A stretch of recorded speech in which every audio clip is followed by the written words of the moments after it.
Oi, João Carlos. Travou. Shalom, Amador. Muito bem. Você começa a falar, começa a tossir. Vou tentar falar, não sei se essa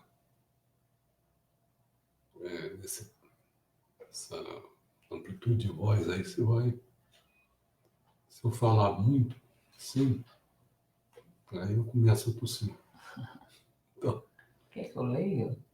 não, porque é enrolado demais, sabe? Assim, então vamos ver, você vê aí também Eu tô funga. se dá, né? Então nós vamos falar sobre a história de Filo. No livro do Êxodo, tá dando para ouvir? É assim, para ouvir eu tenho que aumentar aqui. Vai, fala. No livro do Êxodo, Deus envia sua orientação aos israelitas por meio de Moisés. Fala assim: não blasfemerás contra Deus. Pelo menos é assim que ele é apresentado na maioria das versões modernas da Bíblia, como mais uma devoção, uma demanda por devoção a Yahvé. Mas na Septuaginta, a tradução grega da Bíblia, feita durante os séculos 3 e 2 a.C., o versículo tem diferente sentido. Ele diz para não blasfemar contra os deuses. Então, na primeira diz, não blasfemerás contra Deus. E essa agora é para não blasfemar contra os deuses. Vão registrando isso. Os judeus dos tempos antigos usou essa versão do versículo como uma janela para a alma de Deus. Quem foi esse homem? Foi Filo da Alexandria. Esse que nós estamos falando sobre a história dele. Ele nasceu perto do fim do século I a.C., viu um traço profundo de tolerância em Yahvé. Vamos lá acompanhando que tipo de tolerância é essa. Porque na reflexão de Filo, a lei divina, mesmo afirmando a existência de um único verdadeiro Deus, apoiava os que tinham opinião diferente, aceitando e honrando aqueles que eles acreditam desde o início serem deuses. Então são duas maneiras. Uma é Yahvé, Yahvé, acabou. A outra diz assim, não, existe ele, mas os outros a gente tolera, a gente aceita, entendeu como é que é? Filo não acreditava na existência de deuses de outros povos, não. Mas ele aceitava. Ele era judeu devoto e um monoteísta fervoroso. Entretanto, ele acreditava que a lei de Deus amordaça e restringe seus próprios discípulos, não permitindo que blasfeme contra esses deuses. Por isso, ela crê que é melhor o louvor eloquente. O que levou o Filo a essa interpretação de Êxodo? Alguns responderiam a tradução de Êxodo para o grego. Em outras palavras, Filo, fluente em grego, leu a prescrição da Septuaginta sobre as blasfêmias contra os deuses e interpretou-a literalmente. O resto é história. Certamente essa seria a leitura da história de Filo pelos deterministas bíblicos. Pessoas que acham que as escrituras exercem influência determinante sobre o pensamento do religioso, dos fiéis, e que as circunstâncias políticas e sociais são, quando muito, irrelevantes. Entendeu? Uma é você se fixar na grande influência das escrituras, e o outro é as circunstâncias sociais, políticas. Isso não é tão importante. Entendeu? Esse livro não, ele sempre traz a questão das circunstâncias, mas acaba valorizando, né, por outra razão. Uns determinantes bíblicos pareciam achar que entenderiam a motivação dos terroristas simplesmente pela leitura de suas antigas escrituras. Por exemplo, apenas pesquisando no Alcorão passagens que defendessem a violência contra os infiéis, e as encontrando concluiriam a análise, satisfeito por ter encontrado a causa essencial do 11 de setembro, por exemplo. Algumas pessoas, sob a influência do determinismo bíblico, têm uma perspectiva muito sinistra do futuro. Elas notaram que as escrituras das três doutrinas monoteístas adotam o massacre de infiéis.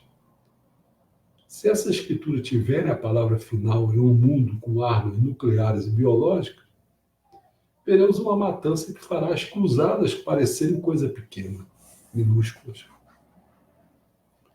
Felizmente, é uma interpretação diferente da história de Filo, uma que não vê a tradução do Êxodo na Septuaginta como determinante.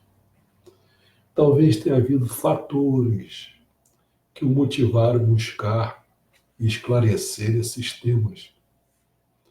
E talvez, se ele não estivesse encontrado no Êxodo, teria encontrado em algum outro lugar na Bíblia. Quais foram esses fatores em questão? O que tornou a tolerância atraente para Filo, mesmo quando alguns outros judeus eram pelo menos tolerantes? A propósito, o que torna a tolerância atraente para alguns judeus, cristãos e muçulmanos hoje em dia, mesmo quando outros da mesma crença condenam ou matam infiéis? Como é que é isso? O cara da mesma crença, um acha que os jihadistas acham que tem que matar os infiéis, os outros acham que não. Em realidade, a resposta a essas duas questões são basicamente a mesma. Filo cria em Yahvé com toda, acreditava em Yahvé com toda a sua alma e seu coração. Acreditava que ele era o único e verdadeiro Deus. E não acreditava que ele era um Deus da intolerância e vingança. No entanto, antes de vermos como Filo ajudou a nos dar um Deus intelectualmente moderno, vejamos como ele ajudou a nos dar um Deus moralmente moderno. Então vamos começar falando um tópico sobre a liberdade de interpretação. Isso é um problema sério. Pensa na nossa religião, muito pequena, que ainda não tem esse poder ainda de ter essas grandes controvérsias, né? Mas já tem interpretação sobre o que hoje são, por exemplo. Já tem duas interpretações aí, pelo menos, entendeu? Agora, porque antes já tinha rachas lá, antes. Aquela famosa raiz da árvore, lembra? Bom, essencial para a capacidade de amadurecimento de um Deus é a flexibilidade semântica das escrituras. Dentro de certo limite, as pessoas podem olhar os textos sagrados e ver o que quiserem ver. Ver o que atende às suas necessidades psicológicas, sociais e políticas. Há várias origens dessa liberdade interpretativa e, coletivamente, elas são muito importantes. Uma origem é a total ambiguidade. Em todas as línguas, palavras podem ter mais de um significado. Portanto, ler implica fazer escolhas. Quando o contexto da redação original é muito diferente do contexto do leitor, distante no tempo ou no espaço, ou em ambos, a escolha realizada pode distanciar o texto da intenção do autor em muito. No êxito, o ponto de articulação da ética de Filo é um exemplo. No hebraico, para vocês terem uma ideia, no hebraico a palavra Elohim é tanto singular como plural. Ou seja, pode ser dito Deus ou deuses. Pronto, e aí? Quando traduziram, como é que fica? Está entendendo? Além disso, a ambiguidade não era a única ferramenta disponível para o exegeta criativo, não.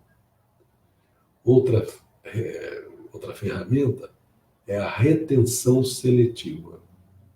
Você pode convenientemente esquecer certas partes do legado das Escrituras. Os messiânicos esquecem um monte. Um monte.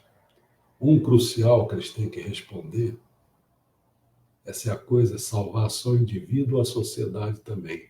Tem que pensar nisso. Não pode só ficar preocupado com a salvação individual, não. Não estou dizendo que não tem que se preocupar, estou dizendo que não só. Entendeu? Porque senão fica uma igreja perdida no... Né? Cadê a sociedade? Cadê a construção do paraíso na Terra, das cidades celestes, a cidade celestial, a cidade, como é que chama? Messiânica, sei lá, cadê? Você pode, convenientemente, esquecer certas partes negadas das Escrituras. Por exemplo, durante as cruzadas, quando os cristãos estavam dispostos a massacrar os infiéis, eles estavam bem cientes dos assassinatos em massa justificados pela fé e sancionados por Deus presente na Bíblia. Durante a Guerra Fria, quando os Estados Unidos eram parte de uma aliança internacional de vários credos, que incluiu as nações muçulmanas e budistas, aquele tema foi desprezado. Gerações inteiras de cristãos americanos foram criadas segundo uma seleção enganosamente agradável das histórias da Bíblia. Poderemos achar que seria impossível para Filo reconciliar esse versículo, que acata o massacre de mulheres e crianças, com Deus justo, que ele estava inclinado a apresentar. Poderemos achar que Filo seria incapaz de enquadrar esse versículo dentro da doutrina de tolerância religiosa que ele encontrara no Êxodo, uma vez que aqui Deus quer que as pessoas sejam aniquiladas precisamente pelo fato de as suas religiões serem estrangeiras. Ao que parece, Filo achou impossível também. Ele ignorou o versículo inteiro. Ambiguidade, retenção seletivas e parafrases distorcidas, combinando para influenciar profundamente os fiéis sobre o significado de sua religião. Porém, por seu puro poder semântico, nenhuma dessas ferramentas rivaliza com a hábil aplicação de metáforas e parábolas. Em um só movimento, elas podem obliterar o sentido literal de um texto e substituí-lo por algo radicalmente diferente.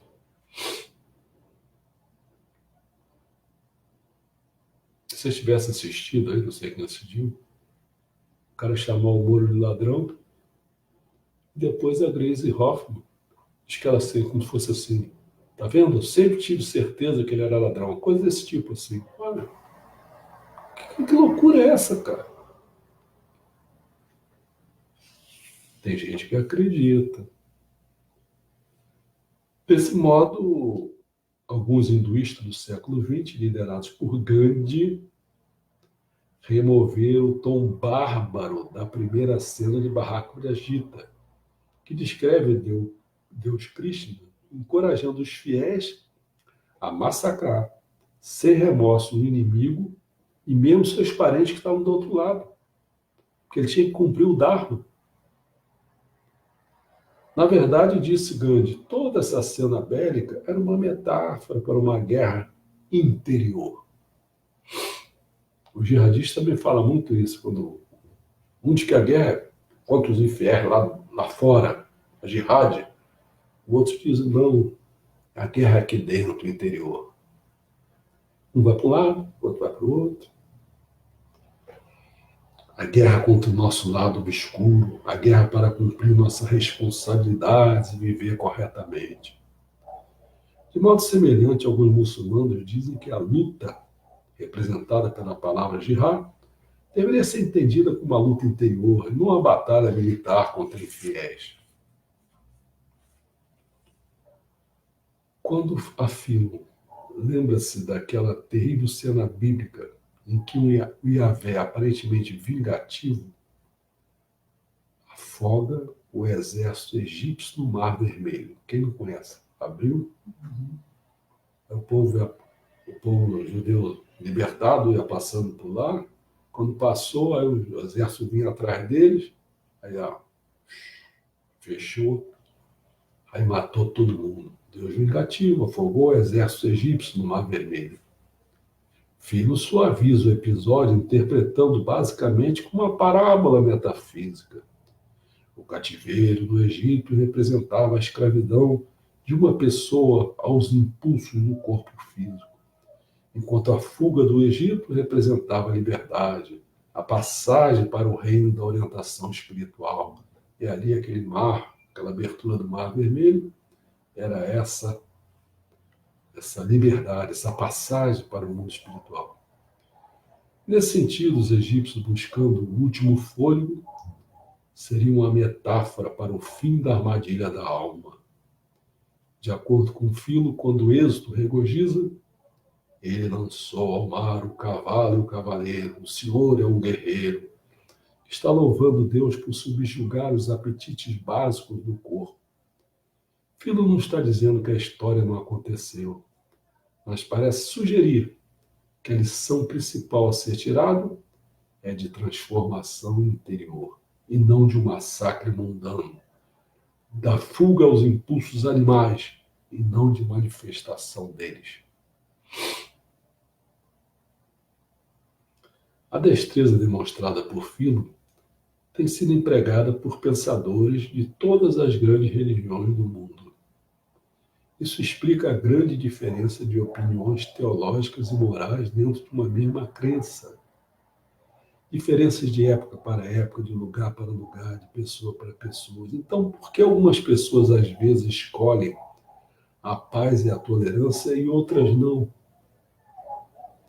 Em meio à revolta dos Macabeus, que libertou Jerusalém do domínio do Império Seleucida no século II a.C., os judeus destruíram os santuários pagãos. Agora, 2 séculos depois, uma cidade diferente, Philo encorajava um caminho bem diferente. Por quê?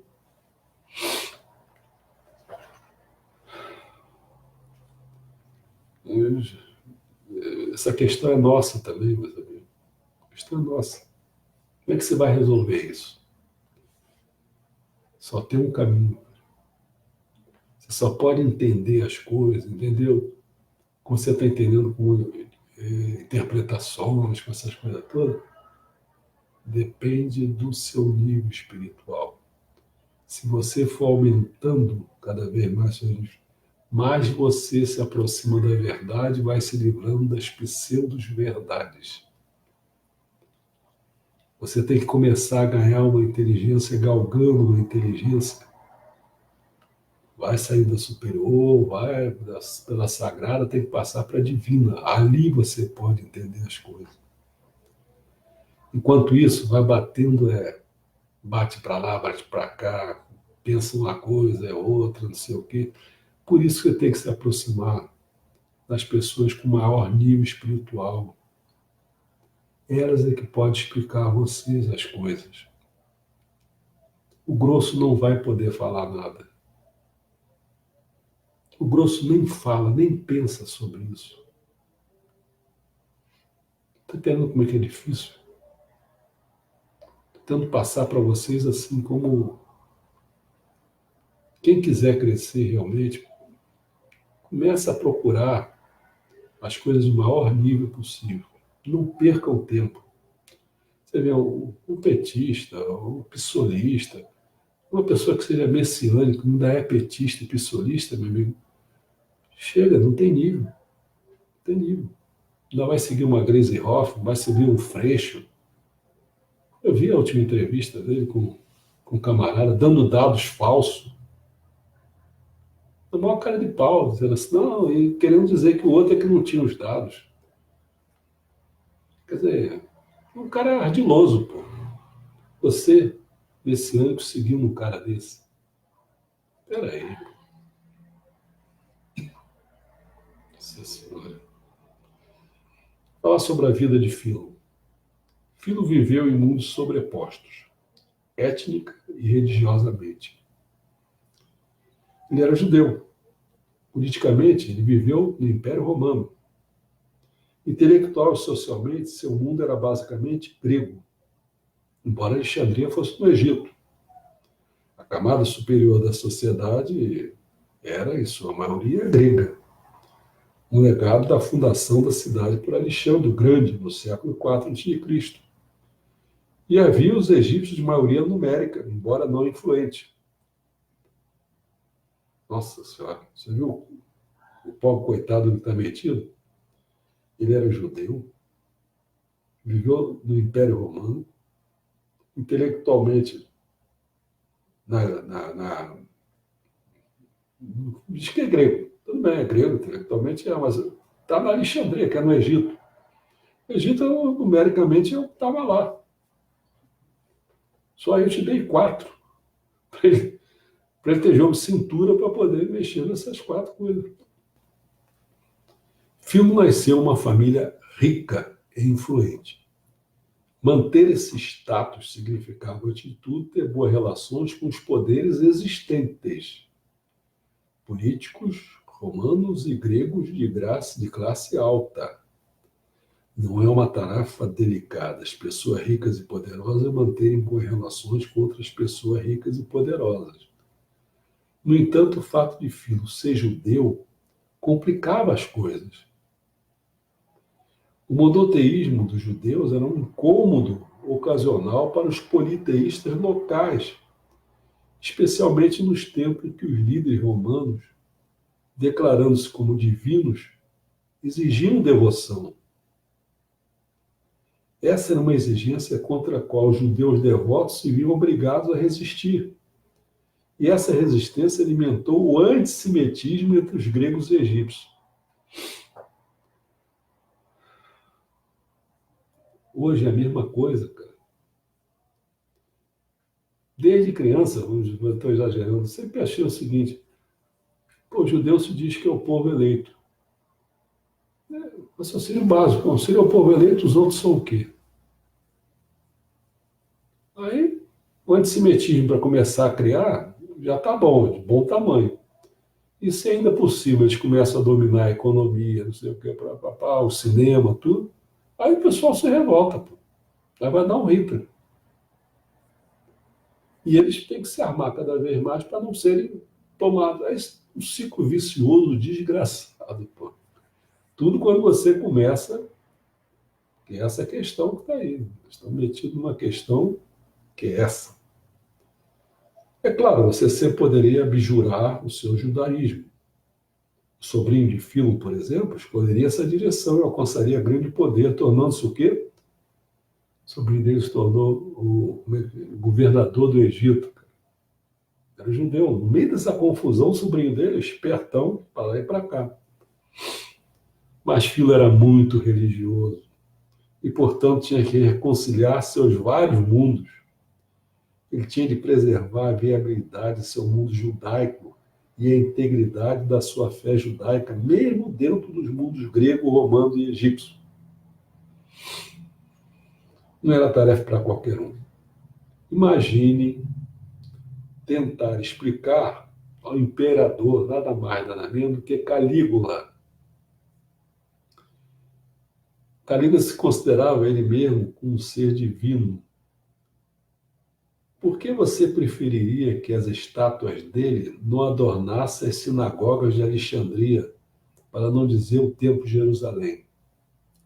Por que não? A pessoa Calígula lá, botando a sua estátua lá, eu sou Deus, pronto. E aí como é que fica? Pensa hoje em dia se fizesse isso, sei lá, como é que eu vou falar? Quando o Lula se achava o máximo aí, né? O pessoal contava achar que era minha época. Eu acho que ele era quase igual ou maior do que Jesus Cristo, né? Chegasse ali, agora, em vez de ter lá a imagem de Jesus Cristo no templo, tirava a imagem de Jesus Cristo e botava a foto dele. Olha que coisa linda. Ele era o Calígula. Mas ele não pôde, mesmo o Calígula não pôde fazer isso por causa da malandragem, olha só. Filo tentou. As multidões alexandrinas revoltaram-se contra os judeus, queimando alguns até a morte. Depois que estes se recusaram a ver suas sinagogas assim corrompidas, Filo liderou uma delegação até Roma para rogar pelo caso dos judeus, a fim de que a sanção oficial não mantivesse essa perseguição. O relato de Filo sobre sua tentativa de esclarecer um homem notariamente narcisista acerca de aspectos morais é curiosamente interessante. Quando Calígula pergunta por que os judeus se recusaram a comer carne de porco, Filo responde: povos diferentes têm costumes diferentes e a adoção de algum deles nos é proibida, como outros costumes são para os nossos oponentes. Um simpatizante de Filo, tentando colocar a questão sob a perspectiva de Calígula, comentou: sim, assim como muitos não comem carne de carneiro, que é muito fácil de obter. Calígula respondeu: certamente, pois não é agradável, tanto quanto na perspectiva do carneiro. Aí, no fundo, todo mundo ri, né? Contudo, ao final, a delegação de Filo teve sucesso, pelo menos sucesso suficiente para que os judeus de Alexandria retomassem suas vidas e sua religião. Calígula declarou na presença de Filo que, embora os judeus fossem tolos em recusar-se a acreditar que eu tenho a natureza de um Deus, eles são, na realidade, mais desafortunados do que perversos. Mais idiota do que maldoso, entendeu?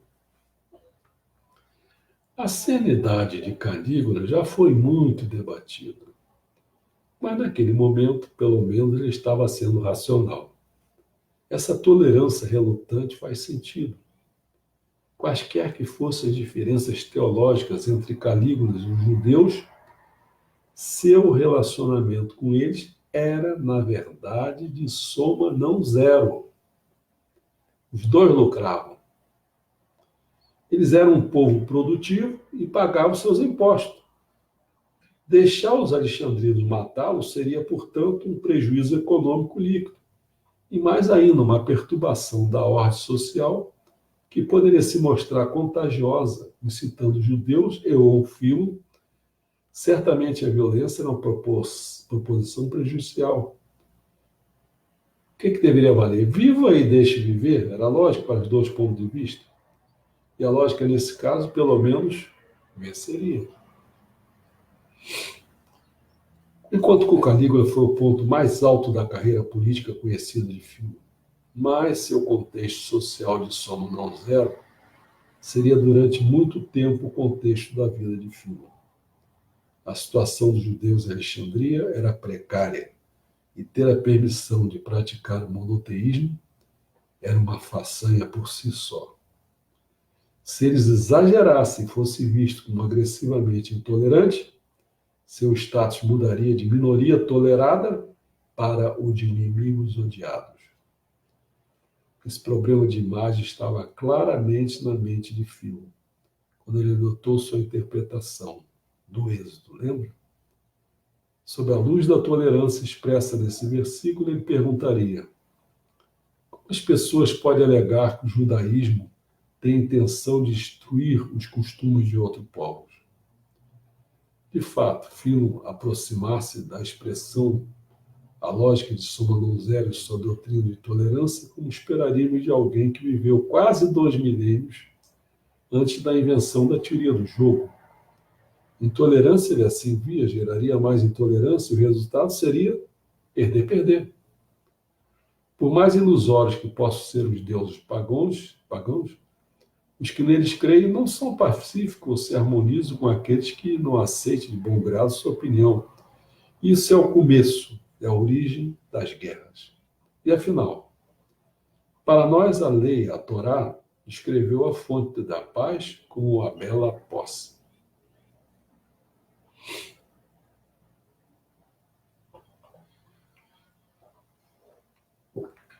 conseguindo, hein? Não está fácil, não. Vamos para paz, fraternidade e poder. Paz, fraternidade e poder. Para entender a tolerância de filo como expressão da lógica de soma não zero, temos de entender essa lógica em sua forma verdadeira e pouco clamorosa. Aí, pessoal da religião, acordem. Como os jogos de soma não zero, ao contrário dos jogos de soma zero, podem ter resultados ganhar-ganhar. Não quer dizer que as proporções sejam as mesmas. Tu ganhou 30%, tu ganhou 70%, pode ser uma coisa assim. As pessoas, às vezes, consideram um excesso de amabilidade. Eles podem até ser, mas, em geral, não são. Quase sempre em um jogo de soma não zero, há uma dimensão de soma zero, um conflito de interesses. Vou dar um exemplo. Quando você compra um carro novo, há uma faixa de preço que faz com que a compra lhe pareça vantajosa. Digamos algo inferior a $28.000. E uma faixa de preço que torna a venda lucrativa para o vendedor. Digamos algo acima de 27 mil. Então, do seu ponto de vista, 28 para baixo. Do ponto de vista do vendedor, de 27 para cima. Uma vez que há uma sobreposição dessas faixas de preço, a possibilidade de um resultado lucrativo para ambos os jogadores, o jogo é de soma não zero. Mas ainda há um conflito de interesse, porque quanto mais perto de 27 mil o preço estiver, melhor para você. E quanto mais perto de 28, melhor para o vendedor. O movimento ao longo da distribuição entre 27 e 28 é uma soma zero, porque ela reduz a lucratividade do jogador exatamente na medida em que aumenta o lucro do outro. Daí o regateio, que por vezes leva à decepção, à desconfiança, ao arrependimento do comprador e por aí vai. Dessa maneira, meus amigos, vocês entendem. E que eu tenho horror disso, mas quando a gente foi no Turquia, mais do que na Grécia, Turquia, os caras põem o preço lá em cima e ele já sabe que botou o preço, sabe que você sabe que botou o preço lá em cima. No fundo, eles querem ficar naquele negócio. Pô, cara, eu não tenho esse costume. Mas você vê, eles são hábeis nisso aí. Eles gostam disso. Então você pensa lá, naquela região que nós estamos falando, Oriente Médio, parte aí, por ali. Daí o regateio, que por vezes leva à decepção, à desconfiança, ao arrependimento do comprador e por aí vai. O regateio também pode levar ao cancelamento do negócio. O resultado perder, uma vez que os jogadores perderam a vantagem que o negócio teria gerado. Filo e Calígula tinham um conflito de interesse de maior risco do que a de um comprador e vendedor de carro. Muito maior. Calígula queria ser adorado em todos os lugares. Foco de resistência eram, portanto, perigosos se os pagãos começassem a imitar essa teimosia judaica. Filo, do seu lado, gostaria de ver o fim de Calígula.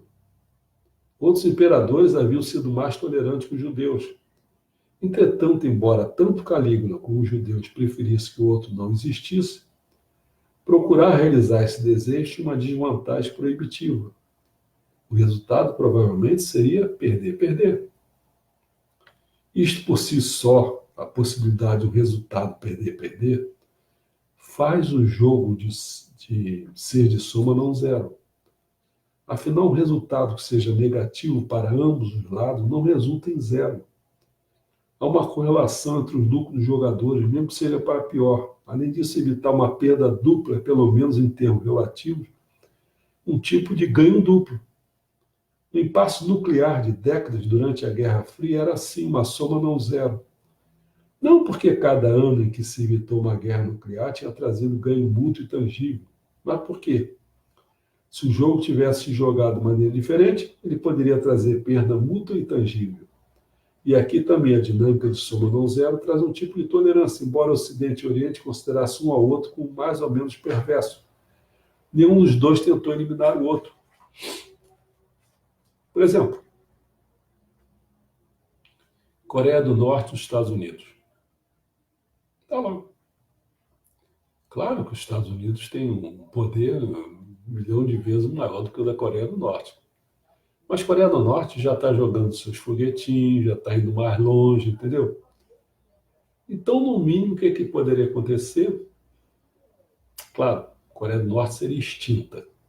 Fora se tivesse, o que poderia acontecer, que as outras poderiam começar, porque nesse negócio de guerra é um problema sério. Isso é que nem você bater num cara de uma família de um. Bater na família de um, o outro vai e reage contra você. É uma coisa assim, isso é aquele coisa de Nordeste, um mata a família do outro, outro vai e mata, aquela vingança. As guerras, muitas delas aconteceram isso. Porque havia o quê? Havia uma nação era amiga da outra. Então, se você matou, assassinou lá um cara lá foi da Prússia, eu acho, não me lembro mais, da Primeira Guerra Mundial, foi um troço ridículo desse. Então, mais provavelmente, o que iria acontecer? Poderia acontecer que a Coreia do Norte mandaria alguns foguetinhos daquele e acabaria pegando algumas cidades dos Estados Unidos. Está entendendo como é que é? Fora a confusão que se instauraria com a Rússia, China, Irã,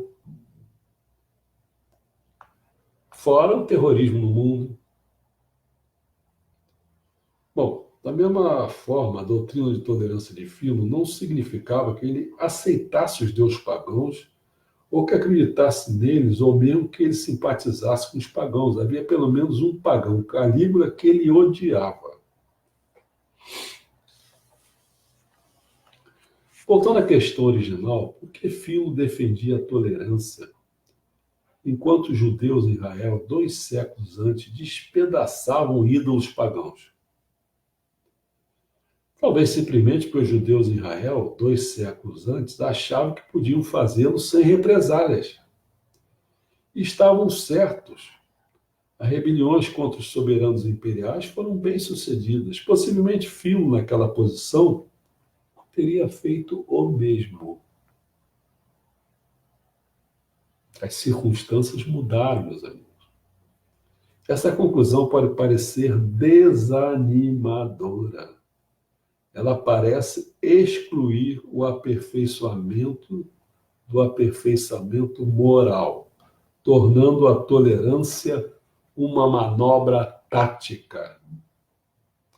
Então, daqui a pouco você está vendo que Deus, naquela ocasião, era uma questão tática.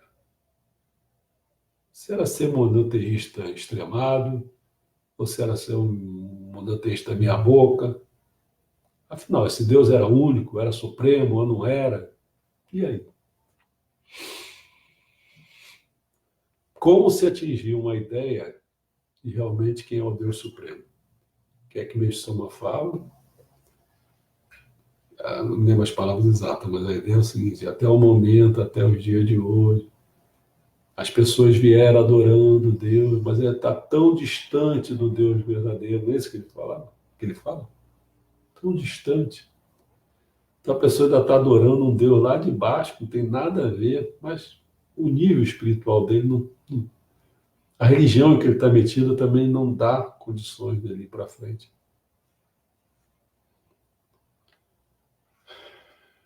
Bom, mas o desânimo não é necessariamente justificado. Em primeiro lugar, a inteligência tática e o aperfeiçoamento moral não são mutuamente excludentes. Ele já valeu. Porque se a inteligência tática e o aperfeiçoamento moral fosse excludente, não são excludentes. Pode existir um e o outro. A gente é que tem que progredir. Por isso que às vezes até na dialética de Hegel é assim, o que é contraditório é que faz a coisa ir para frente. Né? O que começa com manobra tática, como coexistência relutante, pode, por vários motivos, evoluir para uma apreciação mais verdadeira, mais filosófica da tolerância, uma apreciação até da beleza, da diversidade de crenças. Ter uma razão pragmática e egoísta para coexistir com outros povos pode ser, mesmo que por vezes não seja, o primeiro passo em direção a considerá-los de modo não egoísta. Quantas, Moção também falava isso, quantas vezes ele aproveitava uma pessoa, a pessoa egoísta, completamente, sei o que, ele aproveitava aquela pessoa, porque a motivação que ele fazia aquilo, o resultado daquela motivação egoísta dele, fazia uma coisa positiva. O Messias percebia isso. Quantas vezes o cara estava roubando ele, todo mundo sabia que o cara estava roubando, e ficava assim olhando para o Messias, e aí, deixa ele quieto. Está roubando, mas está fazendo um bom trabalho, cara. Tem que saber qual é essa soma. Não é soma zero, é uma soma não zero. Às vezes a gente tem que, você dizer, não, tiro ele, tá, tudo bem, tira. Então uma coisa que estava rendendo 70, vai render 30. O que você ganhou? Bom, e uma vez iniciado esse caminho, não há limite necessário. Sabe-se que os povos desenvolvem e articulam toda uma filosofia em torno disso. Verdadeira cordialidade para com a humanidade como um todo.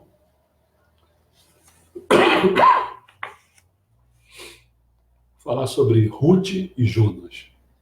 Lembra Jonas da baleia? Uhum.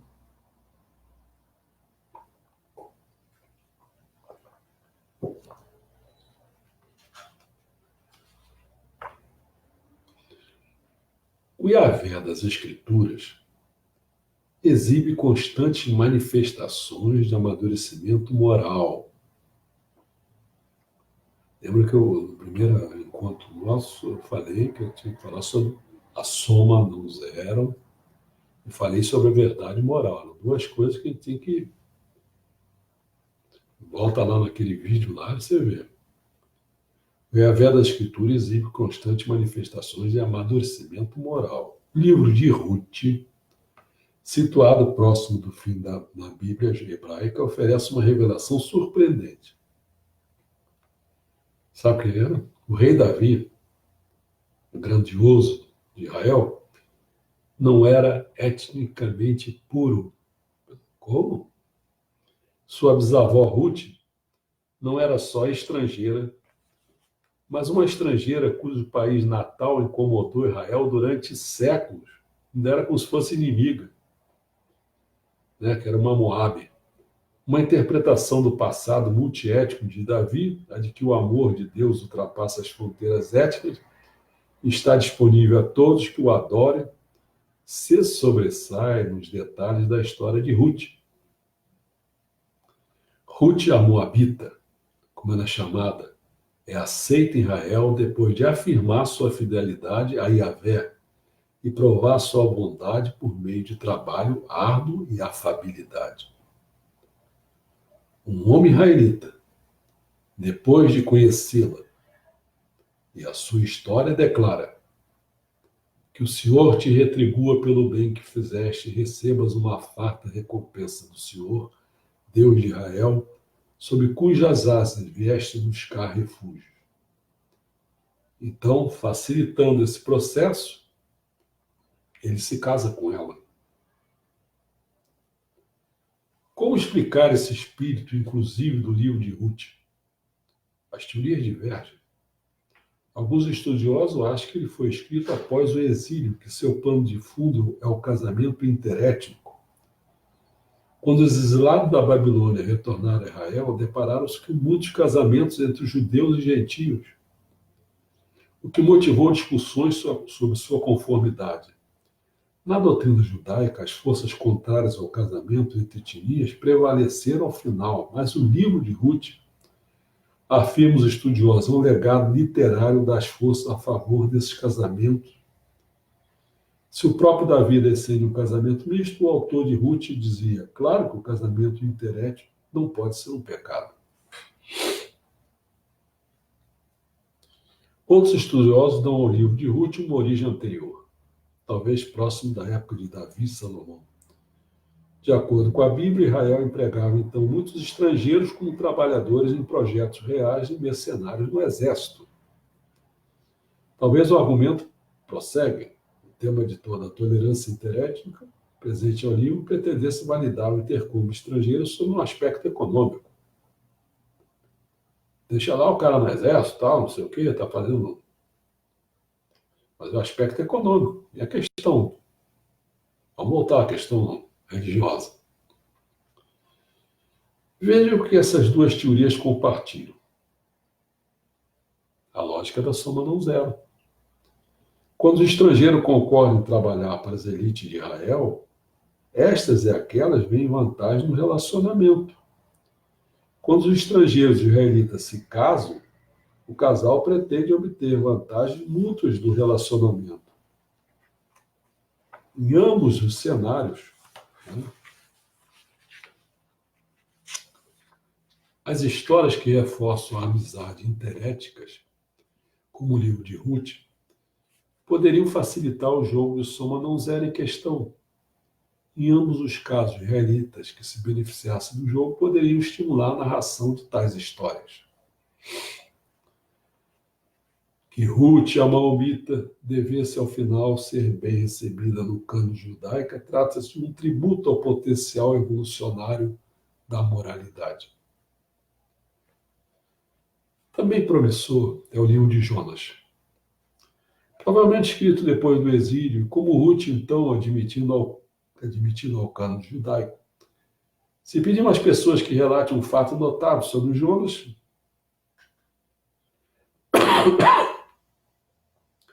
elas deverão mencionar o tempo em que ele ficou dentro de uma baleia. Ou como a Bíblia diz, um peixe grande. E depois viveu para contar a história. Mas isso não é tão notável como outra das mudanças de enredo do livro. No início da história, Deus se dirige a Jonas para que este fosse pregar na cidade de Nínive, a fim de repreender os seus habitantes por seu caminho perverso. Deus deu uma tarefa para ele. Só que ele ficou se negando o tempo todo. Aí vem, Deus coloca essas questões para ele assim, entendeu? Como é que é?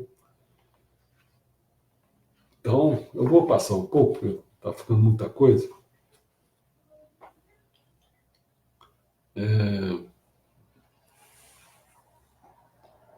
Agora, repetidamente, Yahvé não só tem piedade daqueles moralmente obtusos, como se apieda até mesmo daqueles que eram antigos opressores de Israel. Está ficando uma confusão. No livro de Ezequiel, Deus orgulhava-se de ter feito a Síria sofrer, como merece a sua malignidade. Agora, em Jonas, o sofrimento dos assírios não alegra a Deus, e ele vê a maldade deles como lamentável confusão.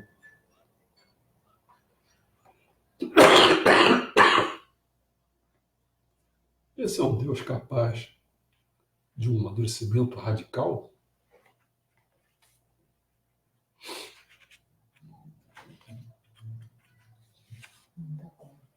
Tem muita coisa ainda. Tem.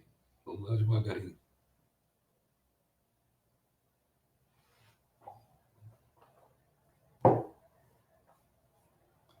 As virtudes do império. Capacidade para amadurecimento é uma coisa boa. Mas o que o mundo realmente precisa é de um Deus que realmente amadureça. Cara, como? É porque a nossa construção, a nossa visão de um Deus, ela precisa amadurecer para que a gente entenda como é o verdadeiro Deus. Hoje em dia, a globalização tornou o planeta pequeno demais para acomodar pacificamente grandes religiões que estejam em conflito. Se o Deus abraâmico, o Deus dos judeus, o Deus dos cristãos e o Deus do muçulmano não encorajar a tolerância, estaremos todos em apuros. Precisamos de um Deus cuja compreensão corresponda à escala da organização social, à escala global. O que a Bíblia hebraica nos diz sobre a possibilidade de um Deus global? Se no próprio monoteísmo, no mundo abrâmico, né? Judeus, muçulmanos, já não se entende, cara. Você imagina outros contras lá na Índia, lá em cima, o Paquistão com os budistas com o muçulmano. Onde isso vai parar, cara? E o Paquistão tem arma nuclear. Nos tempos antigos, a coisa mais próxima da globalização era a formação de impérios multinacionais. Povos de etnicidades e religiões diferentes eram forçados a se relacionar sob uma mesma base, sob uma mesma plataforma de intercâmbio econômico. A vida entre esses povos era como a vida entre os diversos povos em um mundo globalizado, uma soma não zero. Havia ganhos mútuos se eles se entendessem e colaborassem, e perdas mútuas se eles não o fizessem. Depois do exílio, Israel viu-se na mesma situação. Uma nação que uma vez fora independente ou que acatara inconformada a situação de Estado vassalo. Estava agora firmemente instalado em um império desejoso de respeitar sua religião, desde que ela se entendesse com seus vizinhos. A questão é, portanto, demonstrava o Deus abraâmico nos primeiros anos do monoteísmo sensibilidade para o tipo de jogo de soma não zero que caracteriza o mundo moderno? O Deus de Israel amadureceu moralmente quando era do interesse do israelita esse amadurecimento moral? Talvez a melhor evidência do amadurecimento moral de Deus depois do exílio venha do autor bíblico, ou autores, conhecido como fonte sacerdotal.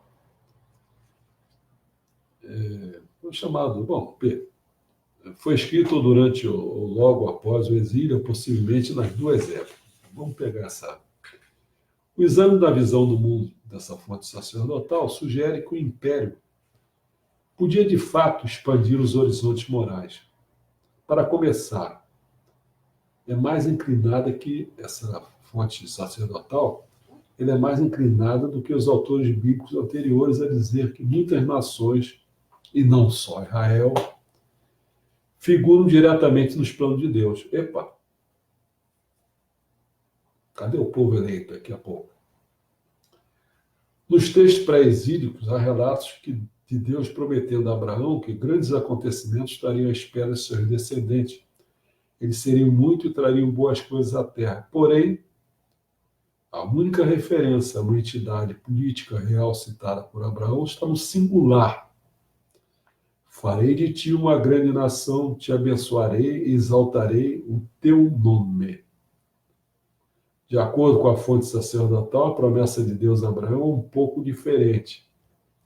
Serás pai de uma multidão de nações. Entendeu a diferença? Uma é somente Israel. A outra não, Israel tem um papel, mas só que vai ser o pai de várias nações. Você vê que o negócio é... E aí, quando você está falando essas coisas assim, os deuses estão ali. Bom, vamos ver agora Deus com D maiúsculo. De fato, Elohim é o termo usado para Deus quando essa fonte sacerdotal leva sua governança por todo o planeta. Essa fonte sacerdotal acrescenta a história de Noé, por exemplo, que o arco-íris foi criado após o grande dilúvio como sinal de aliança eterna estabelecida entre Deus e todos os seres vivos de toda espécie que estão sobre a Terra.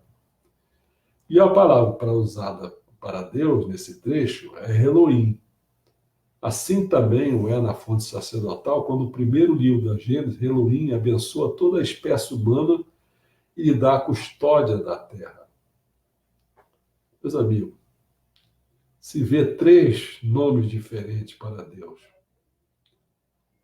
Isso na fonte sacerdotal. Elohim, El Shaddai e Yahvé. corresponde a 3 círculos concêntricos. Quer ver?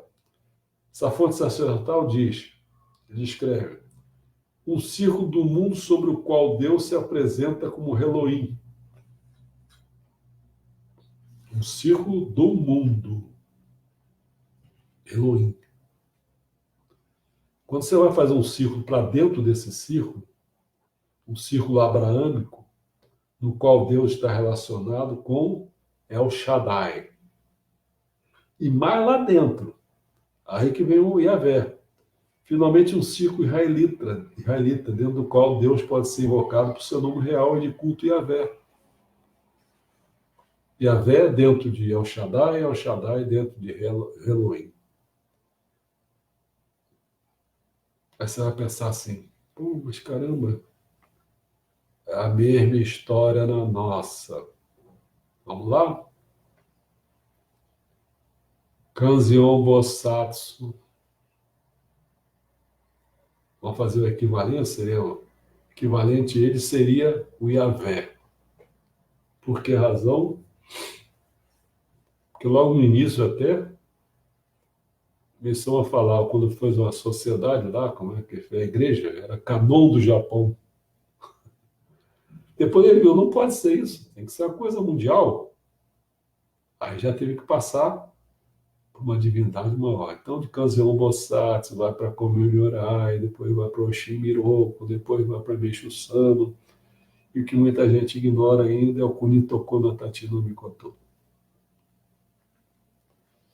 Bom, o monoteísmo abraâmico converteu-se numa teologia violentamente nacionalista e exclusiva, a teologia presente em sua criação, para uma teologia mais internacional e inclusiva. Sendo assim, trata-se de um outro tributo à maleabilidade de Deus. O monoteísmo surgiu como uma ferramenta para elevar os israelitas perante seus vizinhos, e agora estava se tornando uma maneira de colocar Israel na mesma plataforma de seus vizinhos. O Deus abraâmico estava amadurecendo. Mas em relação aos egípcios, o Egito parece estar no outro lado de um divisor moral. Para começar, naquela tabela de nações, nenhuma nação está mais longínquamente relacionada a Israel do que o Egito. Enquanto Abraão, patriarca de Israel, descende do filho de Noé, o que está longe, olha só? Abraão, patriarca de Israel, descende do filho de Noé. Sem SEM, que a Bíblia identifica como adorador de Yahvé, o Egito descende de outro filho de Noé, que é Cã, cuja associação religiosa não é mencionada, é a quem se atribui enfaticamente má reputação. Então,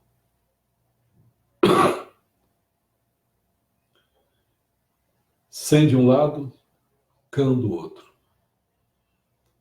É claro, a fonte sacerdotal não inventou antagonismo contra o Egito, que percorre o livro do Êxodo. Os versículos pré-exílio também transmitem hostilidade, e é quase certo que alguma das tribos de origem de Israel tenham uma história verdadeira de conflito contra o Egito. Ainda assim, a fome sacerdotal aprofundou a demonização do Egito na Bíblia. A fonte sacerdotal descreve a mão estendida de Deus. Yahvé, todo mundo sabe isso aí, quem já viu até filmes sobre isso. Yahvé transforma toda a reserva de água do Egito em sangue. E como se não fosse suficiente, envia rãs, lembra essa cena? Que anteriormente habitavam as águas para infestar o Egito. As pragas do Egito. Praga do Egito. 7 pragas. Lembra do filho do faraó, que é morto? É então a hora de trazer os insetos, piolhos, moscas ou mosquitos, dependendo da tradução. Em seguida, Yahvé inflige úlceras na pele de todos os homens e animais do Egito. Depois, em uma noite, mata todos os primogênitos do Egito, um acontecimento que relata brevemente antes de prescrever a Páscoa judaica, que deverá ser celebrada para sempre pelo israelita nessa noite. Quer dizer, até hoje eles estão comemorando a Páscoa, que é exatamente essa matança, essa desgraceira lá do Egito. Bom, a última coisa que a gente tem que falar é uma simples pergunta, a gente vai ter que responder, né? Mas isto é Deus? Ou melhor, tudo o que esperamos de um Deus, o Deus que vem descrevendo, é um Deus entre aspas. Um Deus que existe na cabeça das pessoas. Quando Yahvé era forte, ainda que misericordioso, quis dizer que seus adeptos pensavam nele como forte, ainda que misericordioso.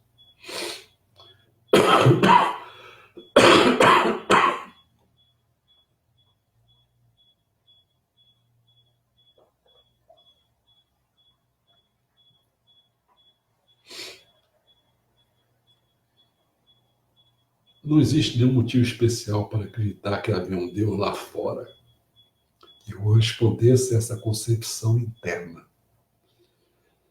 Entendeu? Da nossa cabeça. Deus da nossa cabeça, não lá fora.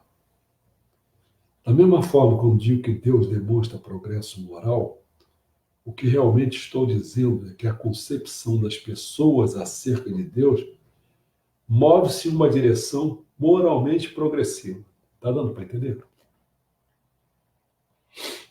Você imagina, né? Você imagina um Deus da sua cabeça. Mas lá fora, Deus pode ser outra coisa. Então, essa progressão moral que você vai tendo, você está se aproximando desse Deus, vou chamar de verdadeiro. Então, essa é uma mobilidade nessa direção.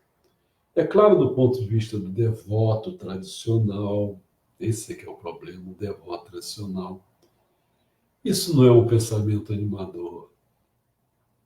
Ele acha o que pensa é o que é. Então, quanto mais idiota o cara é, mais ele acredita em tudo que ele pensa. Ele não tem dúvida. E se a dúvida é o princípio da crença, você imagina o que ele pensa.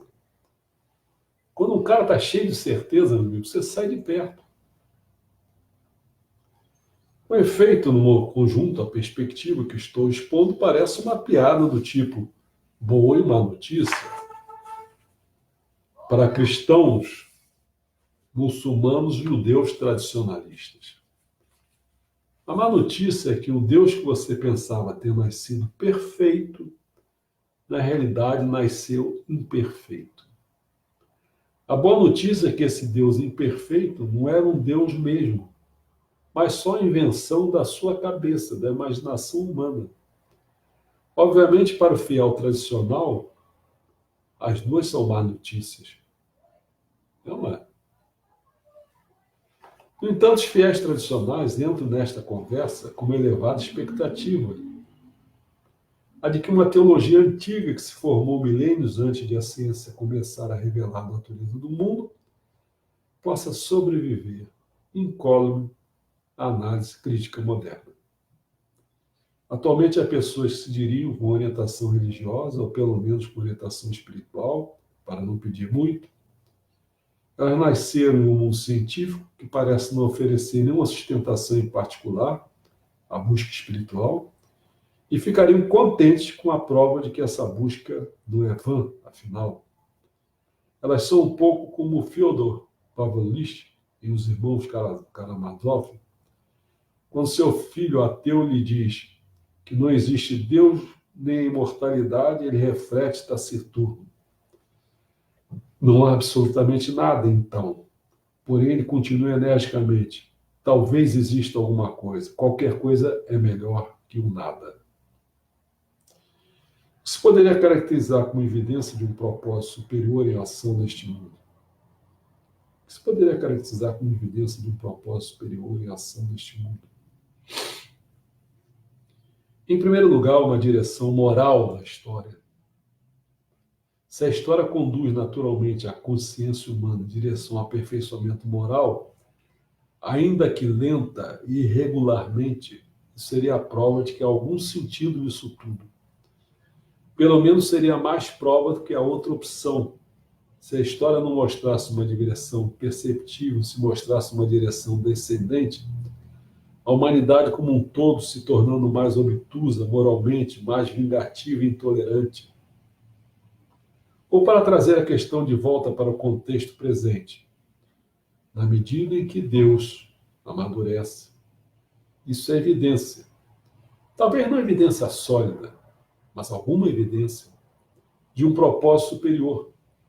O que levanta a questão, se Deus realmente amadurece, e amadurece com obstinada insistência, isso quer dizer que podemos começar a pensar em tirar as aspas da palavra Deus.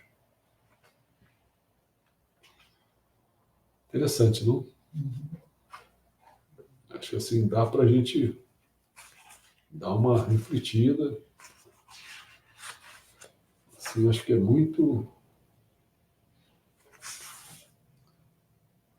O que a gente vai fazer ainda o último, ainda dentro da emergência no monoteísmo abraâmico, é dentro do judaísmo, né? Praticamente, que vai ser a questão do Logos, o algoritmo divino. Nós estamos vendo a evolução de Deus, não é isso? Então, porque depois a gente vai entrar na invenção do cristianismo, depois o triunfo do islamismo, depois Deus torna-se global ou não. Né? Quer dizer, é uma coisa muito... Agora você vê, né? Vocês devem estar entendendo o que eu estou tentando fazer. Isso só na questão de Deus.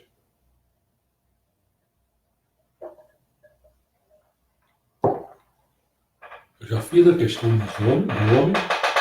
Quem não viu, por favor, vê, tá? Tem vários vídeos sobre isso. Já fiz na questão do Messias, tive que até formular um texto. A próxima eu vou fazer a questão do mundo. Paralelamente, eu já botei tudo que eu pretendo fazer nesses 2 próximos anos. Estou aqui, minha esposa está vendo como eu tenho trabalhado. Eu já fiz da literatura, da memória da literatura, dividi pelas idades, né? Desde a antiga, média, moderna e contemporânea. Praticamente amanhã, se Deus quiser, eu devo estar terminando até a idade moderna, então só está faltando a idade contemporânea, que são mais de 100 livros, que eu tenho que falar sobre eles um pouco, tal, refrescar minha memória, o que eu lembro, o que eu não lembro. Então, trabalho árduo. Tem uma parte de filmes, também posso fazer. Não, acho que eu não anunciei ali, se não me engano, mas posso fazer. Eu calculo assim que eu tenha visto na minha vida, pelas minhas contas, se aproximando talvez de uns 20 mil filmes. Porra, como você mandou? Só 20 mil filmes. Sabe quantos cinemas eu tinha no... Deixa eu chutar mais o tempo. Não. Sabe quantos cinemas eu tinha na minha vida? Eu não lembro, acho que é Império, se não me engano, lá no Bom Sucesso. Império, no Bom Sucesso. Era um dos ramos que eu também já esqueci. Você contou filme como? De DVD e tudo? Tem o de Ramos, Rosário, tinha o Oriente, que ele ficava no Olaria, tinha aquele lá de Santa Helena, tinha o outro que era o Palácio, não esqueci. Depois tinha outro que era o São Pedro. Ainda tinha o Mauá. 8 cinemas no meu bairro. Esse que eu esqueci o nome, esse aí passava 3 filmes por dia. O outro que eu lembro passava 2 filmes. Eu e minha avó íamos quase todos os filmes, emendando um com o outro. A gente também fazia isso. Né? Fazia isso? Quando a gente ia para Botafogo, a gente ia para Botafogo no final de semana, às vezes no sábado, no domingo, a gente via 3, 4 filmes no mesmo dia. Então, no barato, eu já vi, no mínimo, só fiz a conta assim por alto, uns 20 mil filmes, no barato, porque eu vejo filme para burro. Então, tudo a memória, assim, ela é imperfeita tal, mas assim, eu posso falar para vocês com pelo menos uns 5% de filmes, que eu tenho aqui quase 1000, mas são 1000 filmes bons. Não é bom não, Paixão é excelente, bom para você. Então eu tenho isso, eu posso passar isso para as pessoas, entendeu? Fazer comentários sobre isso, só lembrar, ó, tem que pegar a coisa, vou passar de novo, vou me lembrar de cabeça do filme, como é que é mais ou menos, e escrever. São tarefas árduas, mas eu estou enfrentando, quer dizer, eu quero deixar isso. O pessoal entende que eu estou querendo fazer o seguinte, meu. O Brasil não tem cultura, cara. O pessoal não acordou para isso. E umas pessoas que se formam. Olha, veja se, como é no Vale do Monteiro, não, como é, não é Vale do Monteiro, Cláudio Monteiro, não. Botei o nome do rapaz aí. Cláudio Monteiro. Cláudio Monteiro. Do Gabriel, eu acho. Gabriel, no Não Facebook. sei. É Gabriel Monteiro. Esse rapaz, ele é do Movimento Brasil Livre, ele é um policial. Ele reúne algumas condições que eu acho espetacular. Isso é o que está faltando no brasileiro. Ele tem coragem. Aquele negócio que o Glauber Rocha fazia, aquele maluco, que é um maluco danado. Gabriel Monteiro. Gabriel Monteiro. Ficava com aquela câmera. Mas o que ele fazia com aquela câmera? Ele fazia até a coisa até interessante, vamos dizer assim. Que ele ficava olhando a burrice do povo. Ele ficava perguntando, ele fazia pergunta de propósito. Assim, o que você, por exemplo, se tivesse Glauber hoje, Rocha. chegava para o cara e dizia assim, o que você está achando do presidente Jânio Quadros? Aí o cara respondia, não, ele está achando bom, não sei o quê. Não tem presidente Jânio Quadros nenhum aqui, pô. Então inventava qualquer outra coisa. Presidente Afrânio Coutinho. O cara, não, tá ótimo, excelente.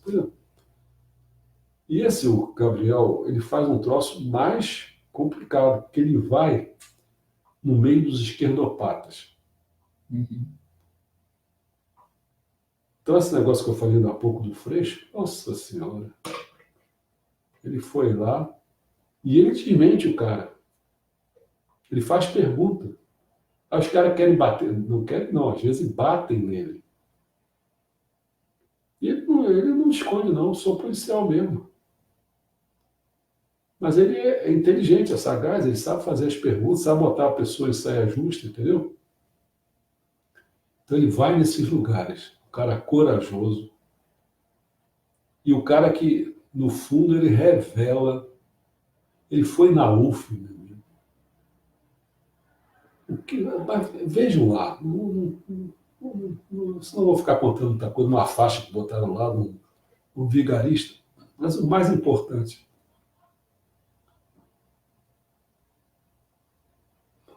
é uma tristeza ver ele conversando com os universitários. Primeira coisa que você tem que ver, você olhar assim, sim, mas essas pessoas têm tipo universitário. Você vê pela roupa, vê a sujeira,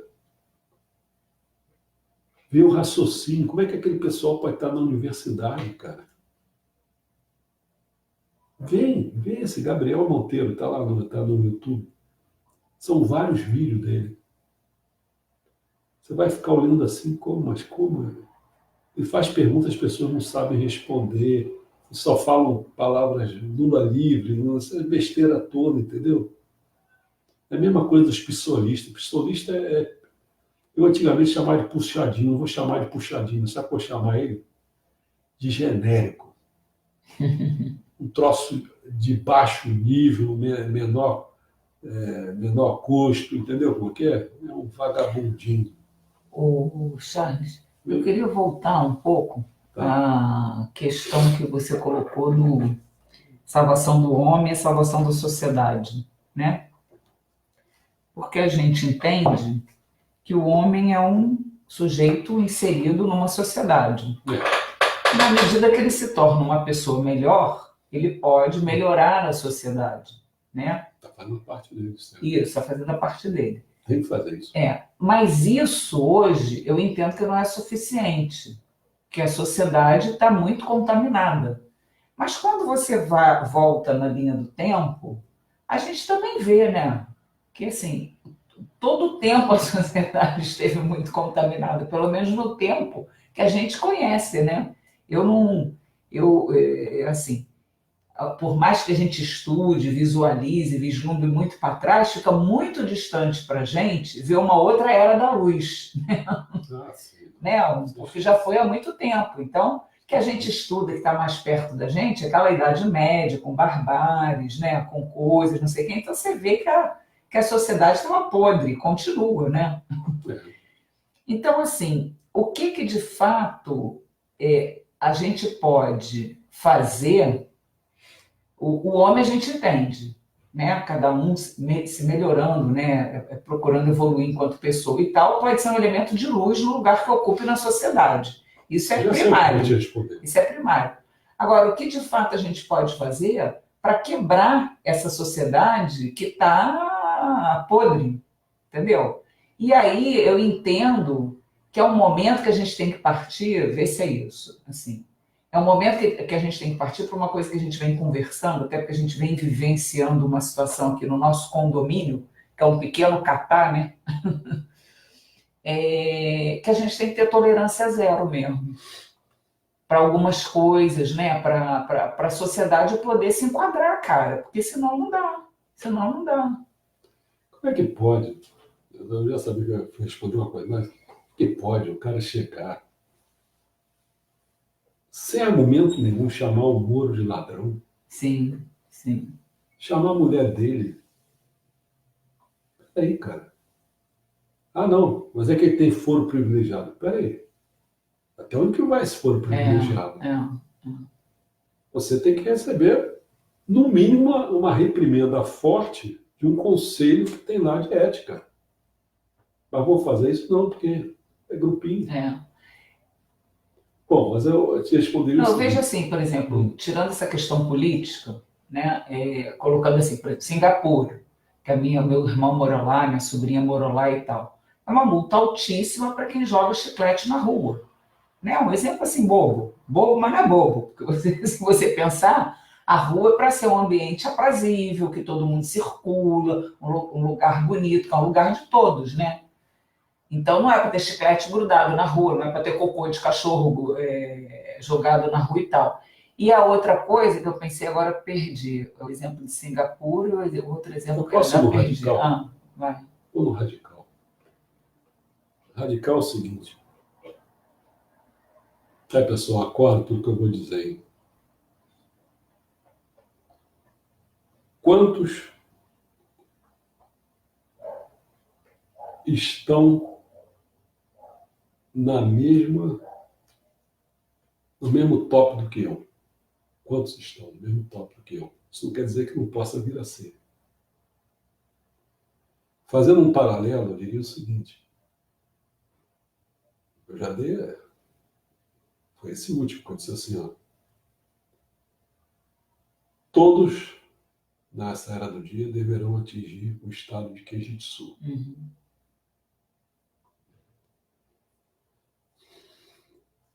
Eu estou tentando ir cada vez mais para lá e estou estendendo as mãos para trazer as pessoas para esse nível.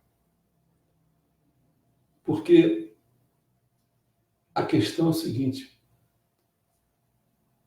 se a pessoa não chega, porque a pessoa pensa em celestial, uma bobeira, coisa bonzinho, bonzinho. É bonzinho, entendeu? Mas o que ele vai poder dizer mais para as pessoas? Nada. Você vê o próprio Gabriel Monteiro. Ele está pegando as pessoas em contradição, está mostrando. Ele fala muito sobre política, sobre questão jurídica, ele fala sobre essas coisas, ele está revelando essas coisas. Né? Vai perder? Vou pegar um exemplo. Se a gente pudesse pegar um Gabriel Monteiro e explicasse a ele sobre agricultura, sobre saúde, guardar devido Queria fazer proporções, um furdúncio nessas áreas. ele seria o equivalente àquele gordo lá nos Estados Unidos. Sei, daquele filme do que É. coisou muito. E uma coisa, quer dizer, então nós precisamos ter gente para transformar esse sistema, né? O amor, né? Burro, Amor. gente com capacidade, que não é aquele cara que fica dentro da igreja, entendeu? Fica lá ministrando de orelha, entendeu? Fica lá, só aquele negócio. Não é que não tem que ser feito, mas é assim, aquilo ali está. Quando a gente passa o nosso sufoco, a gente tem que ir para lá para quê? Para receber aquela carga de energia, se comunicar, se reconectar de novo com Deus, com o Meixo Santo, entendeu? Tudo bem, mas ali, vamos exagerar as palavras, ali está mais um lugar para o cara se safar de situações complicadas na vida. Está mais a nível de sobrevivência, entendeu? Estou exagerando assim para... Agora, o nível de você caminhar para a salvação da sociedade não está ali. Vou exagerar tudo. Está com a gente aqui. A gente está podendo levar as pessoas para algum dia almejarem uma cidade ideal. Tem uma coisa aqui que pertence, que eu botei lá, está escrito. Só presta atenção que eu estou botando, botei. A questão do centro comunitário. Reparou? Eu só não botei data, nem quando que eu vou fazer, que mês. Mas aquilo ali é uma aspiração, é você começar a querer caminhar para esse nível. Você está entendendo? Então, assim, realmente, a gente tinha que ganhar Gabriel Monteiro. Gabriel Monteiro, sabe? Ele ficou corajoso, querendo fazer essas coisas. A Jussara colocou: todo parlamentar tem que ter decoro parlamentar, coisa que o mesmo não teve, daí deveria ser punido. Aquilo que a gente estava falando, você falou. Deixa eu ver se tem mais algo. Não vi mais, não. Quando a pessoa faz comentário, aparece para mim. Ah, é? Só não aparece quem só entra. Aí aparece só para você. A Silvana está aqui. Silvana. E a tua mãe, Silvana? Tá Tá vendo? bom.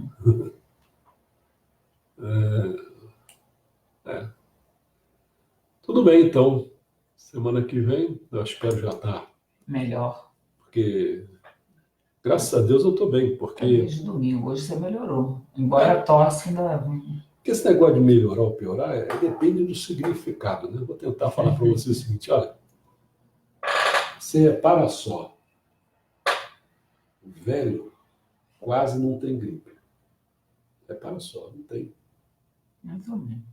Sabe por que velho não tem mais gripe, não tem mais nada? Quando tem, esse velho tem que ser assim. Ele tem que dar graças a Meixo Sama terrível, porque ele está purificando. Porque velho está cheio de mácula, pois, no geral, estou falando no geral, né? Cheio de mácula. Só que ele não tem mais condições de botar para fora essas máculas, em forma de doença, por exemplo, né? Então, quando eu estava já preocupado comigo, pô, não estou pegando uma gripezinha, nem um resfriado, cara. Eu acho que eu estou cheio de mácula, eu não posso ficar pensando que eu estou muito bom. Se eu estivesse muito bom, não precisava purificar nada. Mas aí quando eu vi que estou purificando, quer dizer, é claro que traz um sofrimento, que traz uma incapacitação para fazer determinadas coisas. Mas faz parte do jogo, a gente tem que aceitar isso. Então, graças a Deus que eu estou purificando. Certo? Amanhã tem Brasil ainda, né? Amanhã tem Vamos Brasil. torcer para a Copa América. Semana que vem a gente ajeita o negócio, vamos ver se a gente... Acho que... tá bom, está lá escrito no planejamento, né? Bom fim de semana para todos.